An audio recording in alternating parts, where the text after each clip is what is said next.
मला धैर्यांपासून घटस्फोट हवाय. नाही देणार मी घटस्फोट.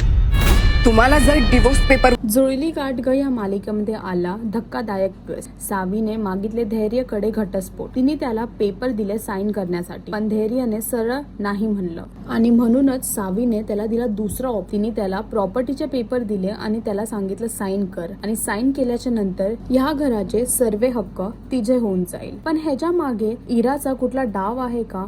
कारण की सावीने जो निर्णय घेतला आहे तो घरातल्यांसाठी खूप धक्कादायक आहे. आता बघायचं आहे की धैर्य ह्याच्यावरती काय निर्णय घेईल, कुठल्या पेपरवरती तो साईन करेल. हे जाणून घेण्यासाठी जुळली गाठ ग ही मालिका पहा आणि अजून अपडेटसाठी टेलीचक्र रिजनल्सला सबस्क्राईब करा.